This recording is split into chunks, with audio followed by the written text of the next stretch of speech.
जय हिंद दोस्तों, बहुत बहुत स्वागत है एक बार फिर से आप सभी का बीए सेमेस्टर वाला में। दोस्तों आज के इस क्लास में हम लोग कवर करेंगे BA third semester Asian history यानी प्राचीन इतिहास के सिलेबस के बारे में डिस्कस करेंगे, जो आप लोगों का न्यू बैच स्टार्ट हो गया है एग्जाम 2024-25 के लिए। ठीक है। अच्छा, आप पीडीएफ पाना चाहते हैं तो क्या करेंगे, पीडीएफ आप लोग डाउनलोड करना चाहते हैं अगर अपने सिलेबस का, तो टेलीग्राम ग्रुप का लिंक दिया गया डिस्क्रिप्शन बॉक्स में। ठीक है, उसे ज्वाइन कर लीजिएगा। आपके कॉलेज से संबंधित उसमें सारे न्यूज अपडेट किए जाते हैं और आपके पीडीएफ वगैरह भी और वीडियोस वगैरह भी टेलीग्राम ग्रुप में सेंड किए जाते हैं। ठीक है, तो टेलीग्राम ग्रुप ज्वाइन कर लीजिएगा और उसमें आपको वीडियो के ठीक नीचे पीडीएफ मिलेगा, वहाँ से आप लोग पीडीएफ आराम से डाउनलोड कर सकते हैं। ठीक है, चलें थर्ड सेमेस्टर प्राचीन इतिहास के सिलेबस के बारे में जानेंगे।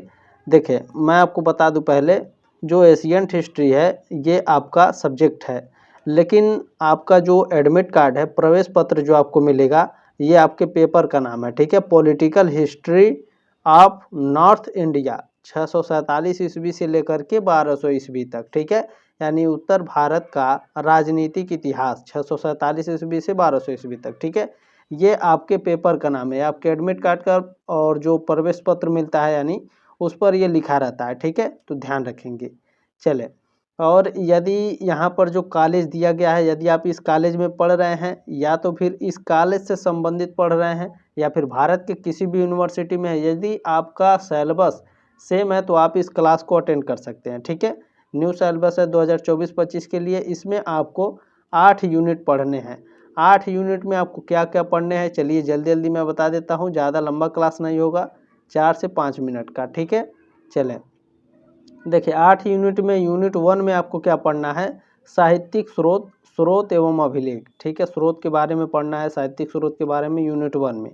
ठीक है, यूनिट 2 में आपको क्या पढ़ना है, हर्ष की मृत्यु के बाद उत्तर भारत की राजनैतिक स्थिति। सिंध राजवंश पढ़ना है, शाही राजवंश पढ़ना है, कश्मीर के राजवंश को पढ़ना है, कन्नौज के यशोवर्मन को पढ़ना है यूनिट 2 में। ठीक है, चले अब यूनिट 3 में आपको क्या पढ़ने हैं, यूनिट 3 में पढ़ना है राजपूतों की उत्पत्ति, यानी जो राजपूत थे भारत में हमारे, उनकी उत्पत्ति कैसे हुई है। ठीक है, गुर्जर प्रतिहार वंश जो है उसका प्रारंभ से मिहिर भोज तक पढ़ना है, गुर्जर प्रतिहार वंश का यूनिट 3 में।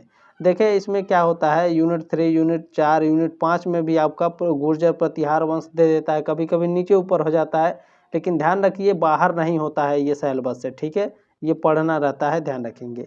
यूनिट 4 में आपको पढ़ना है पाल वंश, सेन राजवंश जो है और जो पाल वंश है इसको पढ़ना है। ठीक है, चले यूनिट 5 में पढ़ना है सोलंकी वंश, परमार वंश। ठीक है, चले यूनिट 6 में आपको क्या पढ़ना है, कैडल वंश, चौहान वंश, ये आपको यूनिट 6 में पढ़ना है।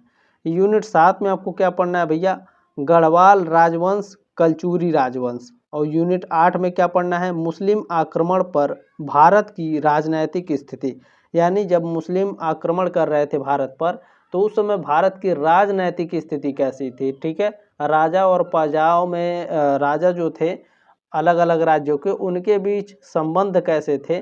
ठीक है, इन सभी के बारे में पढ़ना है आपको यूनिट 8 में। अच्छा दोस्तों, ये रहे आपके सिलेबस। ठीक है, जल्द ही आपके क्लास स्टार्ट कराए जाएंगे, तो ये जो आपका सिलेबस है इसे व्हाट्सएप पर ज़रूर सेंड कर दीजिएगा, आपसे जो भी मित्र दोस्त जुड़े हैं। ठीक है, ताकि वो भी अपना सिलेबस देख लें और डाउनलोड करके अपना पीडीएफ रख लें कि क्या पढ़ना है। ठीक है, आप लोगों को क्लास तो कंटिन्यू हो गया है, तो सब्सक्राइब करके जुड़ने का प्रयास जरूर करें। तब तक के लिए जय हिंद, वंदे मातरम।